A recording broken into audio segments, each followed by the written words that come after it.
lihat setelah saya ajar, saya lihat oh ternyata tidak meningkat. Artinya apa kesimpulan saya? Kalau penelitian eksperimen di belakang tidak bisa, oke, goodbye. Cari metode lain. Itu penelitian eksperimen. Tapi tidak dengan PTK. PTK itu apa yang dilakukan? Oh ternyata tidak bisa, misalnya kan masih belum bisa. Tadi kita refleksi, apa masalahnya? Setelah kita refleksi, barulah kita masuk ke yang kedua itu. Kita masuk ke siklus yang kedua. Kita membuat perencanaan baru. Jadi sebenarnya kita kembali lagi ke tahap satu itu. Kita setelah tahu masalahnya kita rencanakan lagi. Kembali lagi ke tahap satu itu. Berdasarkan apa? Berdasarkan evaluasi tadi, hasil refleksi itu kita perbaiki lagi. Oh, berarti tidak boleh siang. Oke, kita coba pagi, gitu kan? Kurang nyaring. Oke, nanti kita yang kedua kita pakai mikrofon. Nah, terus apa lagi? Yang ketiga, misalnya kan sesuai dari siswa, kata siswa kami butuh coffee break. Oke, kita kasih kopi. Nah ibaratnya kata Pak Firdaus tadi, kalau kita sakit kepala, kita misalnya pertama minum bodrek. Kalau penelitian eksperimen setelah minum bodrek terus tidak sembuh, udah goodbye. Ya. Tapi kalau PTK tidak, setelah pusing kepala kan minum bodrek kok belum sembuh ya. Jadi kata orang rumahnya, padahal aku kok sembuh, lah bodrek itu perlu kan, tapi kok tidur lah lo, katanya kan gitu, masa begadang terus gitu kan. Oh iya, nah itu akhirnya tidur ya. Akhirnya sembuh. Oh berarti bodrek itu bisa sebenarnya, tapi setelah minum bodrek itu tidur gitu. Jangan lanjut kerja lagi. Nah kayak gitu PTK. Sama juga dengan ini, kalau metode yang kita buat itu ternyata masih belum bisa, kita cari tahu bagaimana caranya bisa. Makanya ada siklus. Jadi sampai ke tahap refleksi itu kita siklus 1 misalnya, namanya itu. Jadi kita evaluasi lagi. Setelah dievaluasi tadi, kita buat perencanaan lagi pengajaran, siapkan kopinya, pokoknya jadwal diubah menjadi pagi. Setelah begitu, coba lagi mengajar dengan prosedur yang baru itu. Nah kita lihat bagaimana perkembangannya. Oh ternyata sudah bagus. Oh berarti bisa menerapkan itu, tapi dengan catatan tidak boleh pagi. Tidak boleh pelan, suaranya harus nyaring. Dan yang ketiga, siapkan coffee break. Nah itu pasti sukses. Nah itu dia. Kalau PTK itu. Kalau seandainya masih belum juga setelah yang kedua, kita pilihannya boleh berhenti, cari yang lain, atau kita lanjut lagi ke siklus yang ketiga. Apalagi ini kurang, kita udah perbaiki waktunya, udah ini, apalagi yang kurang. Kau kurang ganteng, udah stopnya lah gitu kan. Nah, tapi kalau misalnya ada lagi, oh ternyata kayak gini, materinya itu harus pakai PowerPoint kayaknya. Udah bisa kalau fotokopian kayak gitu. Oke, kita buat lagi perencanaan di siklus ketiga. Itulah yang membedakan antara penelitian PTK dan penelitian yang lain. Kalau eksperimen itu ketika tidak bisa, ya udah, goodbye, kita cari metode lain. Makanya kalau eksperimen itu dia bertanya, bisa atau tidak? Jawabannya iya atau tidak, gitu aja. Tapi kalau misalnya PTK ada pertanyaan lanjutan, bisa atau tidak bisa? Bagaimana caranya? Kita harus bisa gambarkan. Kalau eksperimen tidak bisa menggambarkan, atau misalnya dia tidak bisa. Kalau seperti itu tapi harus dimodifikasi. Bagaimana modifikasinya? Nah itu kita bisa bisa kita kembangkan lagi seperti itu. Jadilah sebuah penelitian PTK. Jadi inilah yang membuat PTK itu diwajibkan untuk guru, karena dia melekat pada proses pengajaran. Dan itu tidak hanya melihat bisa atau tidak hanya menjadikan siswa itu bahan eksperimen, tapi kita mencari tahu apa yang bisa dilakukan. Nah, jadi sekarang ini sudah boleh dipikirkan kira-kira apa permasalahan yang mau kita perbaiki itu. Nah, apa permasalahan yang terjadi di sekolah kita yang baik pertanyaan ataupun masalah yang ada. Sekarang coba kita masuk ke gambaran yang saya sampaikan tadi.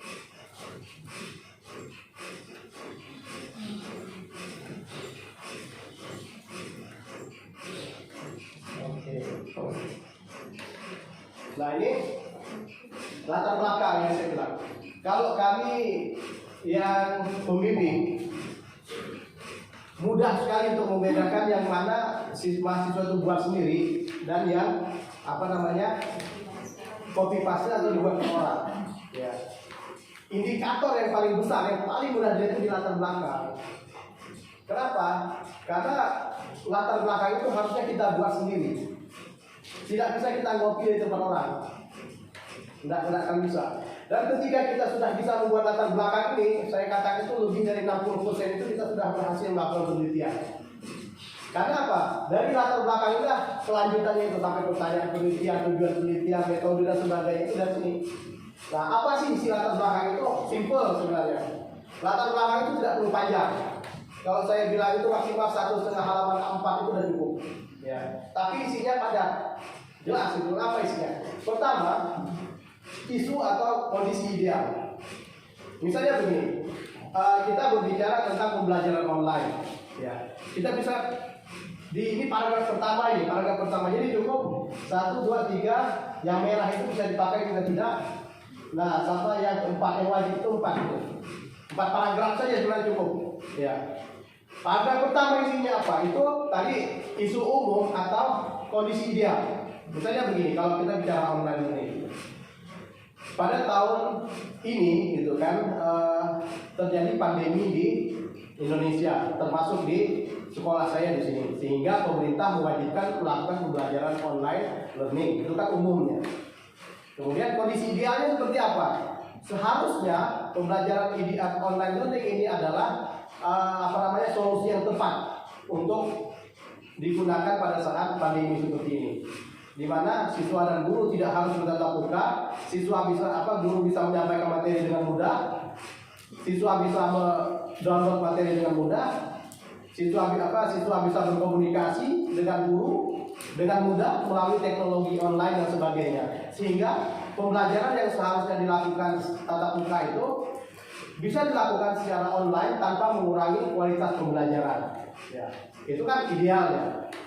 Nah, bolehlah ditambah-tambah apa yang bagus yang idealnya pokoknya. Nah, itu selesai. Dapat saat kita 1 paragraf selesai. Kan gampang nih. Makanya kalau ada laptop sebenarnya nggak bisa di sini kan. Barulah kita masuk yang kedua.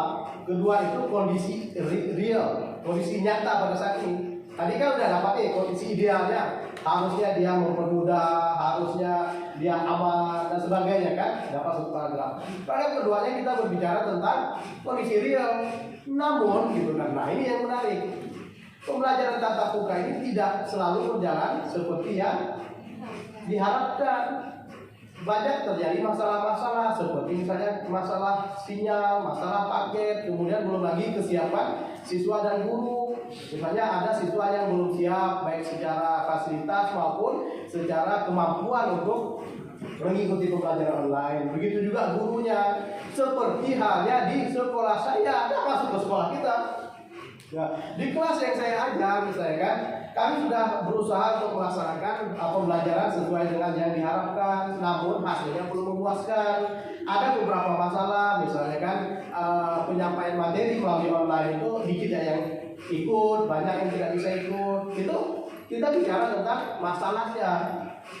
Nah, permasalahan yang ada, termasuk misalnya dari sinyal, banyak siswa dari yang daerah tidak ada sinyal misalnya kan, sehingga tidak bisa. Itu paragraf kedua itu kita berbicara masalah yang ada. Nah, sudah dapat 2 paragraf kita kan, baru kita masuk ke paragraf yang ketiga. Apa solusi dari kita menurut kita? Nah, berdasarkan permasalahan yang ada, kami menduga, bisa kita mengatakan begitu, kami menduga ada solusi yang bisa diberikan, yaitu kita menggunakan pembelajaran blended mix misalnya kan, online dan offline. Nah, jadi materinya misalnya kita sampaikan secara online atau offline misalnya kan, kita sampaikan secara offline karena banyak misalnya kan siswanya disuruh mengambil di sekolah. Nah, kemudian penjelasan yang lainnya bisa lewat WA, bisa dan sebagainya, tidak harus video. Nah, jadi kita usulkanlah berdasarkan masalah tadi, kami menyampaikan usulan untuk menggunakan metode blended learning kepada siswa. Dapatlah kita 3 paragraf seperti itu. Nah, paragraf keempat kalau mau kita cari, ini kita cari Google aja, di Google Pak, masuk ke Google tuh kita cari misalnya pembelajaran blended learning di era pandemi, itu muncul punya penelitian orang itu. Nah, di sini di bab keempat itu kalau mau tapi tidak apa-apa sebenarnya, tapi kalau mau lebih bagus lagi kita bilang pembelajaran blended learning ini sudah pernah dilakukan oleh beberapa peneliti. Nah, di antaranya adalah si A, si B, si C, dan mereka membuktikan bahwa itu lebih efektif daripada pembelajaran online murni. Seperti itu. Dan dapat kita para satu bagi pangkat keempat. Cuma harus ditambah di pangkat keempat itu kita sambung menjelaskan tentang apa bedanya yang akan kita lakukan nanti dengan yang sudah dilakukan orang. Ya, misalnya apa bedanya? Bedanya yang dilakukan orang itu di sekolah dia dengan konteks dia. Nah, saya melakukan di sekolah saya dan belum pernah penelitian itu dilakukan di sekolah saya. Makanya saya melalui penelitian ini akan melakukan penelitian tindakan kelas, meningkatkan efektivitas pembelajaran online dengan menggunakan metode pembelajaran blended learning. Nah, jadi kita kesimpulan yang tadi dapat berdasarkan permasalahan yang ada yang kami paparkan di atas, maka melalui penelitian ini kami akan melaksanakan penelitian tindakan kelas dengan judul apa tadi? Menggunakan metode pembelajaran blended learning untuk meningkatkan efektivitas pembelajaran online siswa. Nah, jadi satu halaman itu cukup sebenarnya. Paling banyak 1,5 halaman lah. Gitu. Selesai. Latar belakang. Jadi kita tadi bicara umum dan kondisi ideal.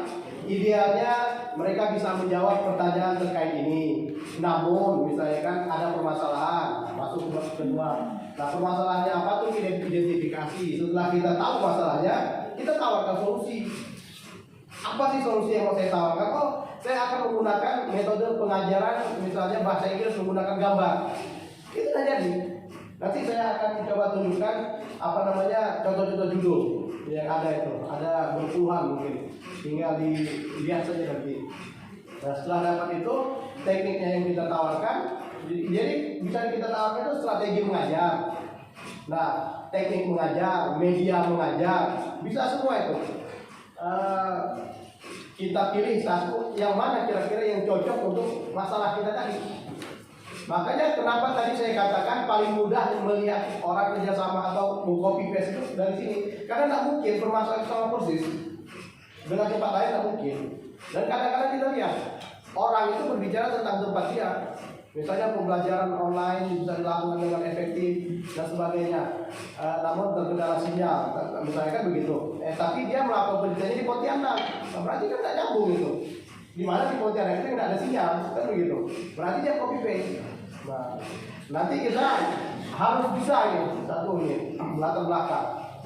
Ya. Di Ketapang kemarin dari kepala dinasnya memang pernah bilang itu. Jadi kalau misalnya kita nih anggaplah bisa minta buatkan sama orang, kalau latar belakangnya orang yang buatkan tetap ketahuan.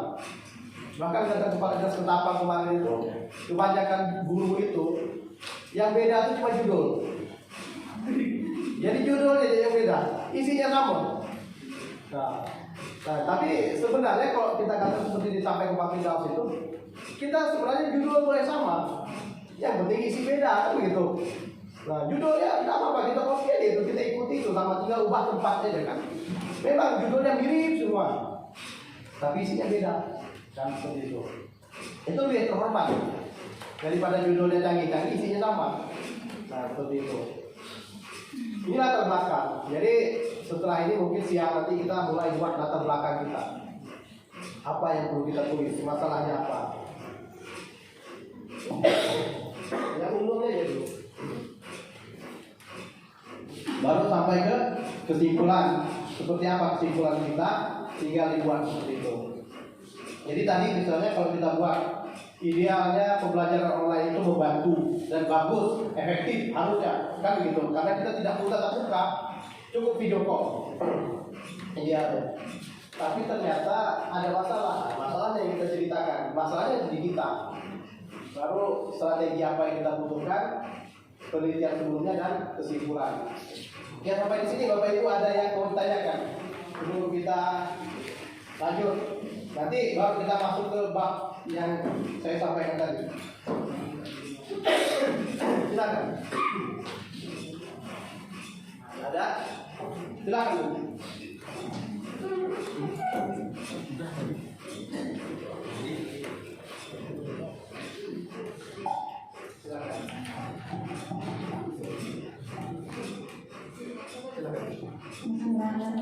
Assalamualaikum warahmatullahi wabarakatuh.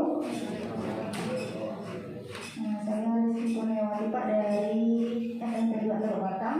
Saya mengajar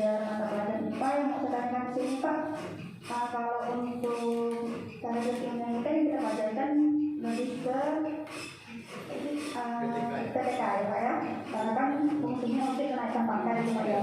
Yang mau saya tanyakan di sini, kalau di PTK itu apakah harus proses mengajarnya itu yang dijadikan pedoman gitu Pak? Maksudnya harus kayak ada sintak-sintaknya itu, atau apakah boleh hanya sebuah metode saja? Misalkan seperti ini Pak, misalkan saya mau ngambilnya bukan yang kayak pakai sintak harus ada langkah-langkah gitu. Yang saya mau ambil misalnya hanya berupa feedback. Misalnya saya mau feedback hasil dari ulangan atau tugas-tugas siswa. Dengan cara biasanya kalau kita guru ini kan saking banyak kelas yang diajar, jadi kalau mengoreksi itu kan hanya salah itu kayak nilai. Tidak memberi feedback salahnya apa kebetulannya. Nah, misalnya saya mau memberikan metode di mana saya akan memberikan feedback itu.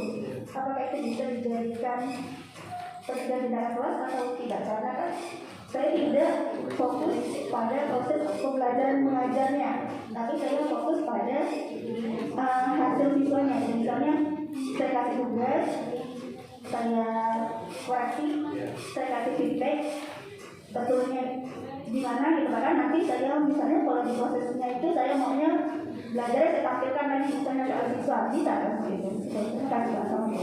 Terima kasih Bu. Ini pertanyaannya menarik ya. Jadi seperti apa sih sebenarnya prosedur yang bisa saya lakukan agar bisa disebut KTI atau PTK ya? Itu tadi sebenarnya sudah ada sebuah masalah dan sebuah solusi yang ditawarkan tadi.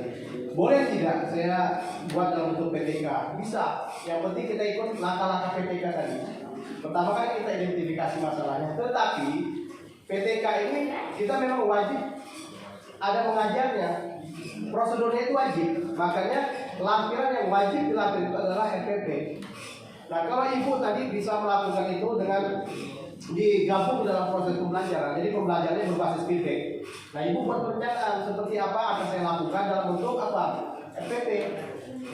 Nah, saya pertama akan seperti ini digambarkan di RPP itu kan. Nah, setelah jadi RPP-nya kita terapkan. Jadi saya mengajar, saya kasih tugas, saya kasih feedback kan. Nah, jelaskan seperti apa langkah feedbacknya itu mengajar. Nanti ada yang teman juga kan yang kolaborator tadi mengawasi. Nah, setelah itu kita lihat lagi ada nggak perkembangan perbaikan dia. Kalau misalnya belum maksimal, kita buat ke siklus kedua, kita perbaiki lagi. Apa masalahnya? Kita perbaiki.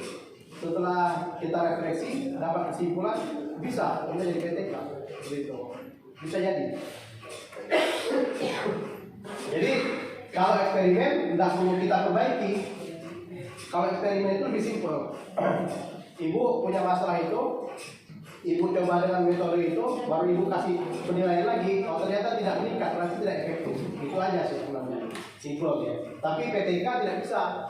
Harus buat ibu perbaiki dulu. Setelah diperbaiki masih tidak bisa beberapa siklus, barulah kita mundur. Sudah kalau itu saya mundur saja, gitu kan? Dari yang lain seperti itu.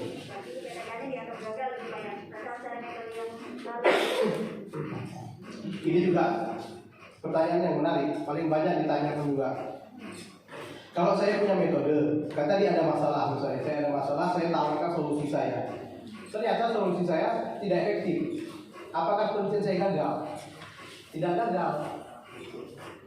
Penelitian yang gagal itu adalah penelitian tidak selesai. Baru sampai buat RPP, masa begitu penelitian gagal. Tapi kalau metodenya tidak berhasil, itu metodenya yang gagal, bukan penelitian kita yang gagal. Seperti itu. Jadi sampai ke kesimpulan itu berarti kesimpulan kita metode ini tidak bisa dipakai. Cari metode lain saja gitu kan. Nah, itu bisa.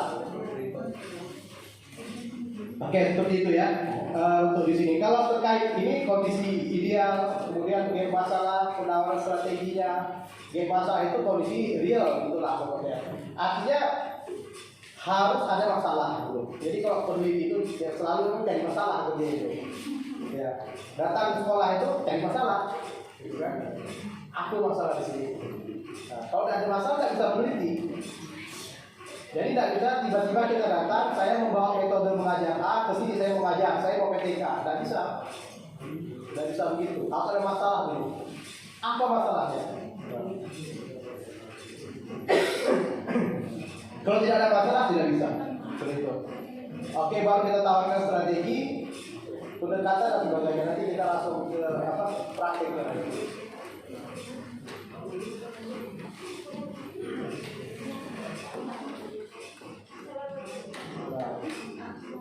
Jadi setelah kita berbicara tentang kondisi ideal dan sebagainya, baru pertanyaan penelitian. Pertanyaan penelitiannya seperti apa? Tadi kan ada masalah, ada kondisi ideal. Idealnya online learning.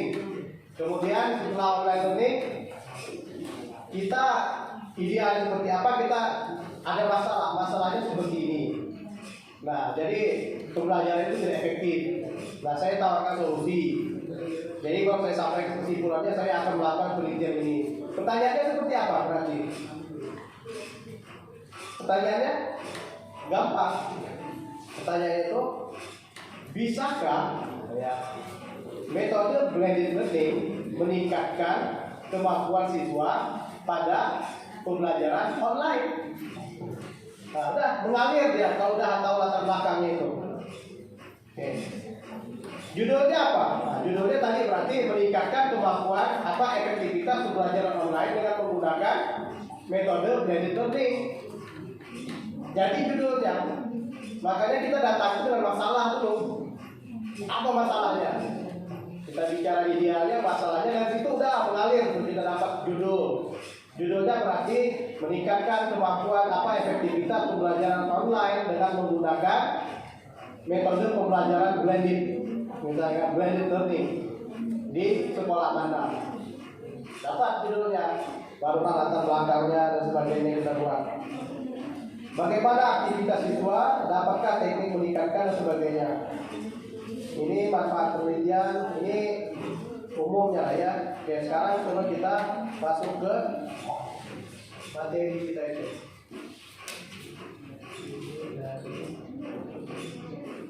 Oke, ini udah kami siapkan semua di bab 1, bab 2, bab 3, bab 4, tinggal 5 ya. Nah, makanya kalau pakai laptop itu kita coba itu materi. Oh, belum ya. Habis ini langsung saya bagi di grup ya.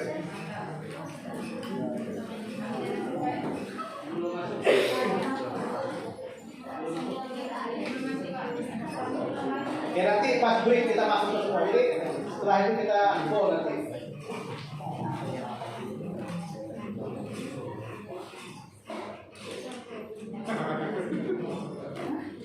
Oke, ini nanti kita ke bagian awal. Jadi ini kita udah bicara langsung jadi, selesai itu langsung jadi. Jadi bagian depannya silakan. Gimana? Oh, tanya silakan. Jadi masalah saya itu Pak, kalau dalam satu sekolah itu kan yang bermasalah bukan satu kelas itu. Yang bermasalah itu kan individual Pak. Misalkan kalau belajar online itu dari 24 peserta didik biasanya kan hanya 5-10 orang kan yang bermasalah.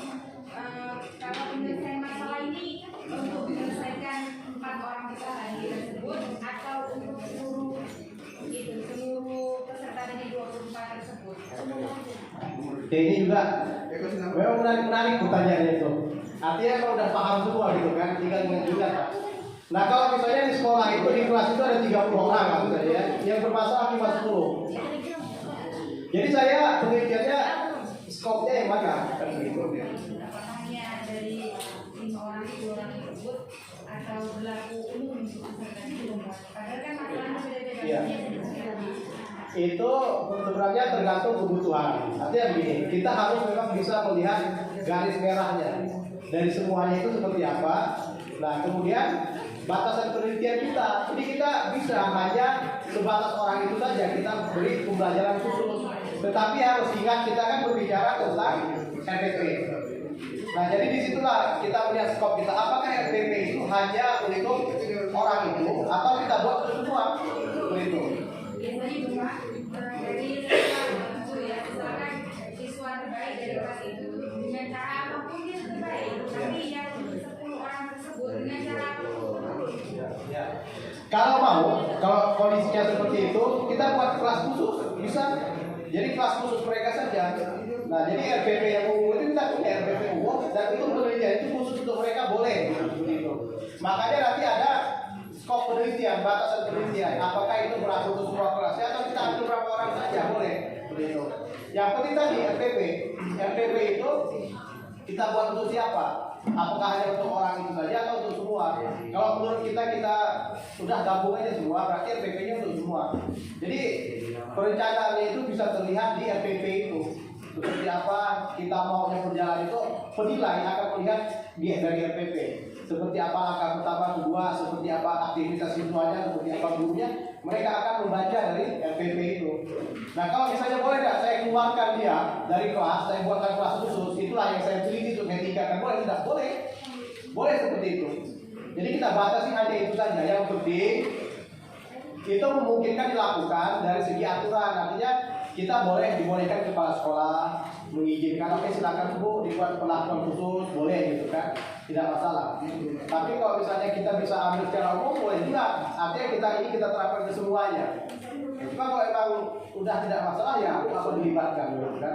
Atau kalau misalnya begini, siswanya ada 30, 10 bermasalah, yang 20 ini tidak bermasalah, artinya dia mau pakai metode apapun dia bisa, udah ikutkan aja. Kan toh dia kita yakin dia akan bisa. Walaupun metodenya kita sesuaikan dengan yang lapan, begitu. Tapi kalau kita tidak yakin, ya ambil yang bermasalah saja. Kita buatkan kelas khusus minimal untuk 4 kali pertemuan. Karena kelas siklus, satu siklus itu 2 kali pertemuan, berarti 4 pertemuan. Nah, kita lihat hasilnya, begitu. Kalau misalkan penelitian ini berlaku umum, tapi yang kita konsentrasinya pada 10 orang tersebut, fokus pada 10 orang tersebut, bisa juga. Jadi artinya nanti penilaiannya, evaluasinya kita fokuskan kepada yang bersangkutan. Kita lihat peningkatannya seperti apa kepada yang 10 orang itu bisa. Ya. Yang belum masuk belum. Jadi intinya itu kalau penelitian itu tentang apa perencanaan tadi kita tulis itu apa. Jadi misalnya begini, di sini ada 10 kelas, saya mau ambil 1 kelas saja boleh. Yang penting apa? Ditulis di lapor di perencanaan bahwa saya hanya melibatkan ini, dan yang paling penting juga alasannya kenapa hanya 1 gitu kan, dijelaskan itu boleh. Karena penelitian itu kita punya otoritas untuk menjelaskan apa yang kita mau dan melakukan apa yang kita mau sesuai dengan apa prosedur yang ada gitu. Jadi bisa melakukan saja. Ya. dalam siklus itu harus positif. Iya. Jadi satu penelitian tindakan kelas itu fokus kepada satu konteks, satu kelas. Jadi di kelas yang sama kita berikan awal, misalnya kita identifikasi itu tadi kita pakai awal boleh pakai kuantitatif. Jadi misalnya kita mau meningkatkan nilai kemampuan pada tema apa, kita bisa pakai nilai. Kita lihat, kita tes awal dulu. Kita tes awal seperti apa, atau kita pakai amati. Pengamatan saya mereka ini kemampuan awalnya begini, terutama kepada sikap, misalnya aku motivasi bisa kita amati, kayaknya tidak motivasi, tidak semangat, itu kita gambarkan, itu kondisi awalnya, tidak semangat. Misalnya dari 30 orang itu hanya kurang lebih 10 yang aktif, sisanya tidak aktif, itu kita tulis. Nah, itu bisa diakui data itu kan, karena data kita kan. Nah setelah kita ajar, nanti kita amati lagi. Oh ini sudah semakin banyak yang aktif. Dari 30 itu sudah 20 orang sudah aktif ini kan gitu. Nah itu artinya ada peningkatan gitu. Makanya kata Pak Fidel tadi, terkait peningkatan ini boleh kita harusnya jujur gitu kan, bahwa itulah kondisinya. Nah, jadi kita sendiri yang menilai gitu. Oh dia meningkat, dia tidak meningkat dan sebagainya. Nah itu kan pertemuan kedua, masih siklus pertama. Setelah pertemuan kedua itu kita evaluasi pembelajaran kita. Jadi RPP itu kita rancang untuk 2 pertemuan, mengajarkan tema itu atau dengan metode yang kita pakai itu 2 kali pertemuan siklus pertama. Setelah pertemuan kedua selesai siklus pertama, kita evaluasi, kita refleksi. Setelah direfleksi cari masalahnya, setelah dapat masalahnya kita buat perencanaan baru. Masuk kita ke siklus kedua. Masih di sekolah kelas yang sama, tidak boleh bisa, tidak boleh tidak. Masih di kelas yang sama, kita refleksi apa yang menjadi masalah atau seperti apa perkembangannya itu dari siklus pertama. Setelah kita buat, baru kita buat lagi RPP baru yang kita sesuaikan dengan hasil refleksi kita itu. Kita buat lagi 2 pertemuan lagi itu di siklus kedua, pertemuan pertama, pertemuan kedua. Nah, baru kita simpulkan setelah siklus kedua selesai kita refleksi. Apakah tadi yang awalnya tidak aktif menjadi aktif atau tetap saja seperti itu, malah lebih parah misalnya kan? Nah, bisa dengan metode ini. Misalnya kan kok kayaknya kemarin lebih udah mulai disiplin kok sekarang jadi hancur lagi, berarti tidak kalau prosesnya seperti ini kan? Nah, setelah siklus kedua kita memutuskan apakah kita mau lanjut siklus ketiga. Kalau lanjut siklus ketiga, kita pelajari lagi apa yang kurang, apa yang perlu diperbaiki, baru kita rencanakan lagi. Oke, kita rencanakan lagi, kita buat lagi RPP untuk siklus ketiga 2 pertemuan lagi. Tapi kalau kayaknya udah nggak ada harapan kali ya, sudahlah kita stop di sini. Jadi apa kesimpulannya? Metode ini tidak bisa diterapkan di sekolah ini, di kelas ini. Jadi harus mencari metode lain. Nah, selesai itu kita PTK kita. Seperti itu. Bisa ya? Oke. Minimal 2. Minimal ini di apa? Kebetulan kan ketua PGI Kabupaten kita ini kan ini koordinator penilai. Jadi kemarin saya juga sempat diskusi dengan beliau dan aturan pun di Jakarta tahun 2019 itu menyatakan bahwa untuk PTK itu minimal 2 siklus, tidak boleh 1 siklus. Dan per siklus itu minimal 2 kali pertemuan. Berarti Bapak Ibu itu harus menyiapkan minimal 4 RPP. Ya. Jadi untuk tahap awal kita buat dulu 2 RPP-nya, kita buat 2. Setelah selesai siklus pertama, baru kita cari masalahnya, baru RPP yang 2 pertama ini kita modifikasi sesuai dengan kebutuhan tadi, apa yang perlu ditambahkan, kemudian prosedur pengajarannya kita perbaiki, baru kita masuk ke siklus kedua. Siklus kedua baru kita menggunakan RPP yang baru. Jadi total kita dapat 4. Nah, RPP ini wajib dilampirkan. Ya, 4 RPP ini. Itu menjadi lampiran yang wajib kita berikan. Ya, itu Bu ya. Oke, ini halaman awal, halaman pertama itu kita isinya apa? Judul. Silakan kita pikirkan judulnya seperti apa. Kalau misalnya ada, tinggal kita buat. Saya coba. Ini contoh beberapa contoh judul ini. Jadi judul itu ada, kalau dilihat dari domain itu yang mau kita ukur ada yang cuma 1, ada yang 2. Misalnya begini. Kalau saya hanya ingin meningkatkan kemampuan matematika aljabar misalnya. Jadi contohnya ada di situ. Ya.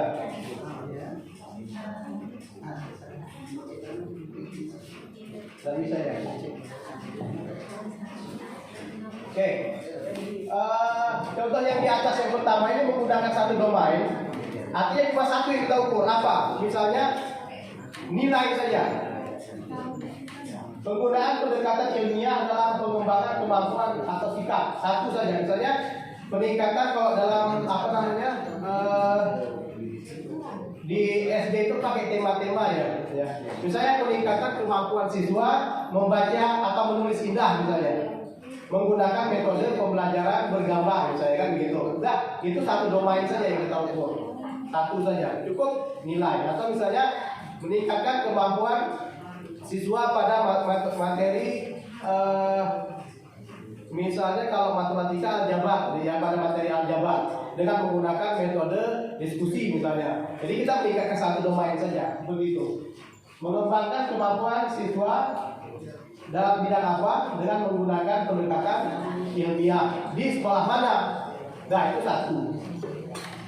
Kalau 2 domain berarti kita 2 yang kita ukur. Biasanya kalau 2 itu dia satunya yang ke afektif, satunya dia lebih kepada sikap. Misalnya peningkatan kemampuan menulis indah dan motivasi siswa. Jadi ada 2. Jadi kemampuan menulis indahnya dan motivasi belajarnya atau kedisiplinannya boleh dengan menggunakan metode misalnya pembelajaran diskusi seperti itu. Dengan metode pembelajaran diskusi di sekolah mana? Nah, jadi silakan Bapak Ibu tentukan mau pakai 1 domain saja atau 2 domain. Nah, kalau mahasiswa itu di kami sudah kami wajibkan 2. Nah, tapi kalau di kita PTK boleh tidak 1 boleh, jadi cukup 1 saja. Atau misalnya kita ambil motivasi saja, meningkatkan motivasi belajar siswa pada mata pelajaran apa dengan menggunakan metode apa. Cukup seperti itu. Ini contoh-contoh judulnya. Kalau di ketetapan kemarin kita sudah apa namanya, kita minta mereka buat judul. Setelah itu kita rekap ya, ada beberapa yang sudah mereka dapat. Oke, sudah sekali.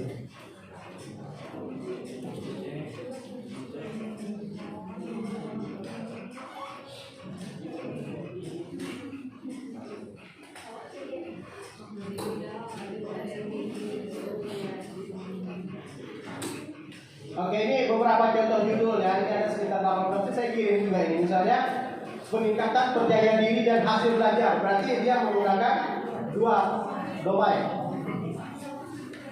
Peningkatan percaya diri dan hasil belajar dengan model pembelajaran Think, Pair, Share. Ada pembelajaran tematik tema 4, subtema 2 kelas 4 SD. Ini SD. Ini yang buat ini guru. Jadi hasil dari mereka itu mereka judul dan buat coba saya rangkumkan di sini.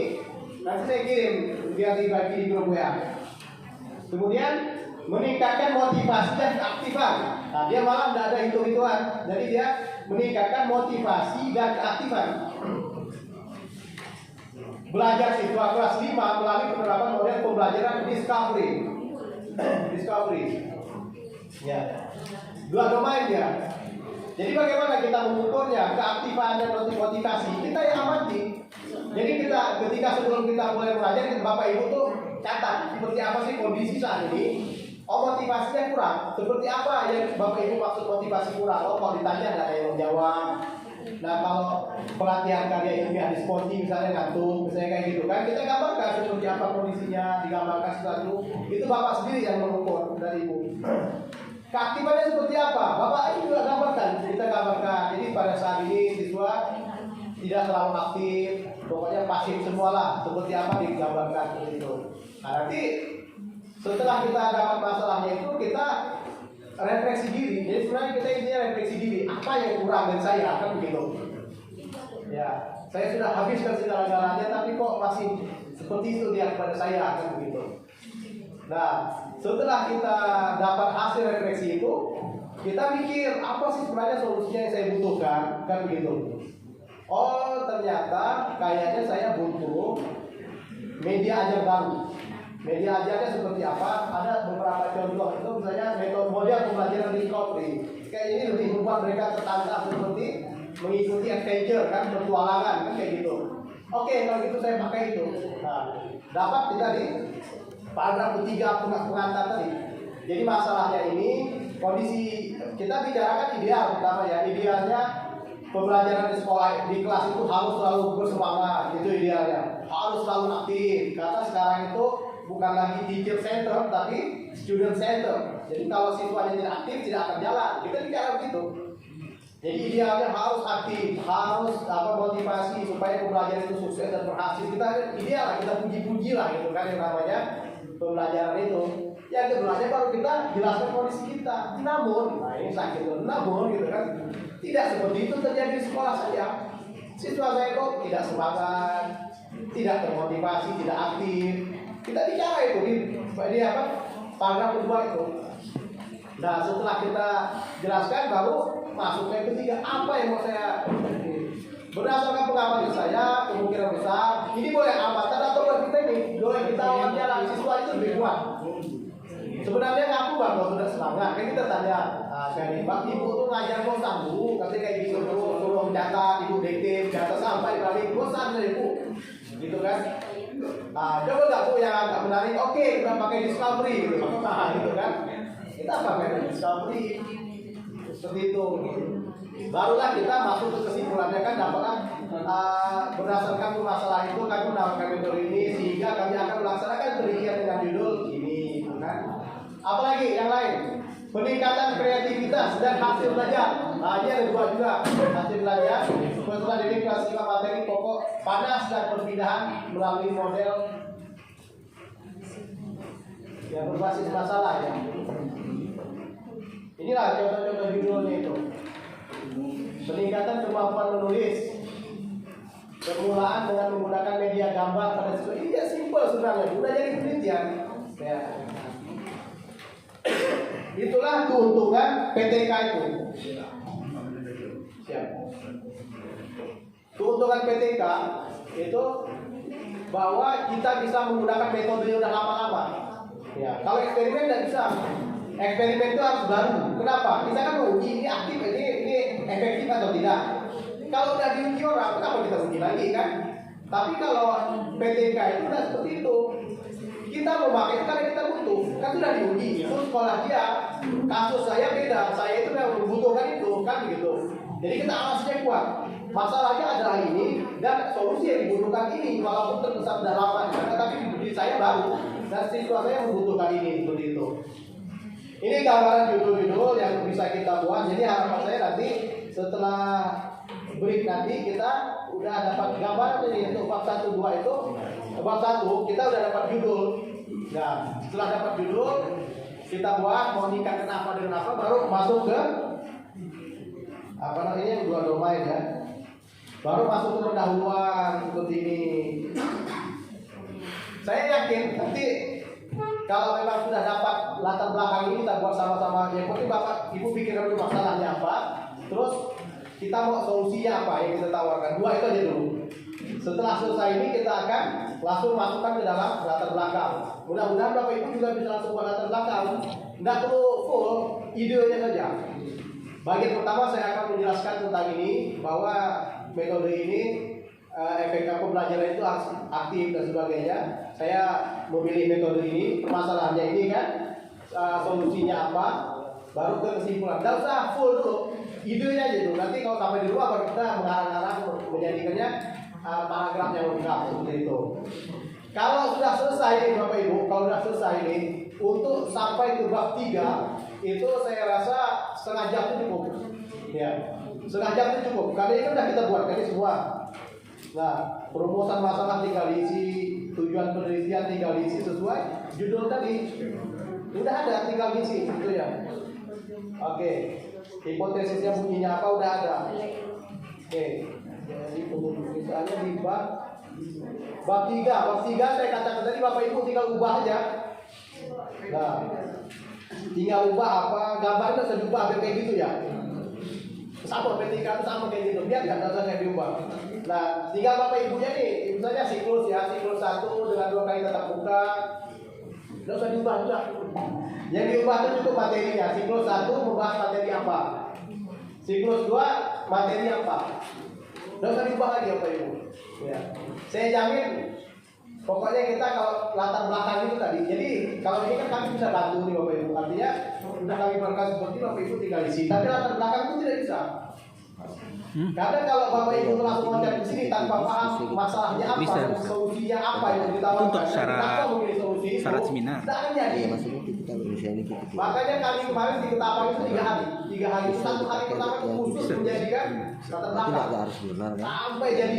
Jurnal lah dia nih, Sinta jurnal. Karena setelah itu Maksudnya yang penting udah, penelitian jalan ya, tol. udah Apa ini masalahnya, balik, kan? kita tidak eksperimen. Pertanyaan penelitiannya apa? Baca lagi latar belakang dan sebagainya. Udah oke.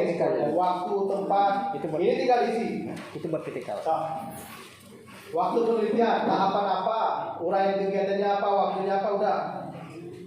Nah, waktu penelitian dilakukan pada semester berapa itu tinggal ubahnya, kapan penelitiannya dilakukan. Kalimat awal sudah diubah lagi. Ya. Kalau saya buat kayak gitu, Pak, misalnya diakui sama penilai enggak? Diakui. Ya. Pokoknya diakui. Ya. Ikut ya ini, udah lah pokoknya kan. Yang tidak diakui itu kita misalnya ngambil punya orang apa adanya dibuat semua itu diakui. Tapi kok kayak gini diakui, tetap diakui. Tapi kalimat awalnya sama, tidak masalah. Yang penting kan isinya beda. Nah, kapan melakukannya masa misalnya 40 orang waktu melakukannya sama, tanggalnya sama, kan lupa-lupa. Tanggalnya lupa-lupa. Tempat penelitiannya sama, dan sponti lupa-lupa. Nah, itu ketahuan tuh. Baru nih kan? Nah, gitu. Artinya kita yang kita lakukan ini bukan sesuatu yang melanggar kaidah. Siapa tuh ya? Bu Epi. Ya, karena kan kalimat itu sebenarnya kurang lebih. Nah, kecuali kalau Bapak Ibu Ada rajin sampai mau dua. mengukir-ukir kata, gitu ya kan. Siklus pertama kami lakukan dengan sangat semangat sekali, gitu kan. Walaupun kekurangan yang ada di daerah kami terus melakukan itu. Kalau yang malah sudahlah siklus 1.2 selesai, gitu kan. Ya seperti itu. Nah, Ini contoh saja nanti kita buat, cuma maksud saya untuk yang sekarang ini Bapak Ibu sambil istirahat kita pikirkan masalahnya apa, kemudian teori apa namanya solusi yang kita pakai kan apa, apakah media, apakah metode, ataukah misalnya kita punya strategi khusus yang mau kita terapkan. Nah kalau udah dapat itu kita langsung masuk ke latar belakang tadi, kita masukkan yang pertama masalah umumnya dulu Bapak. Kalau belum bisa membuat lengkap yang belum tepat sekarang, silakan umumnya dulu kita mau tulis apa di sini di bagian umum ini. Saya akan tuliskan bahwa belajar itu penting dan sebagainya. Baru bagian kedua itu masalahnya apa? Oh, nanti buat pakai apa? Checklist aja dulu. Masalah 1, masalah 2, masalah 3. Nah solusinya apa? Solusinya ini. Kenapa pakai solusi ini? Kita buat umumnya. Nanti baru kita buat lengkap.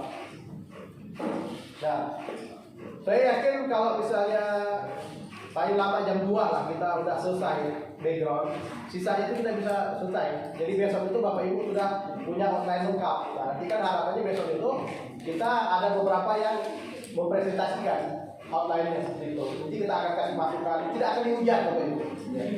Tidak akan dihujat, tidak akan dihina, tidak akan direndahkan. Malah kita akan improve, gitu kan, kita akan kasih masukan.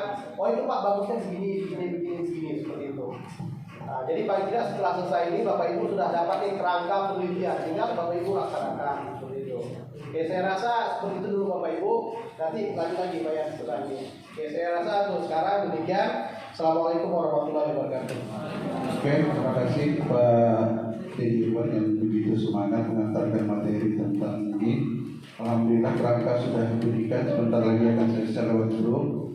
Tinggal Bapak Ibu para peserta yang berkreasi yang sesuai dengan lokasi Bapak Ibu sekalian mengajar. Mungkin kita break atau berbagi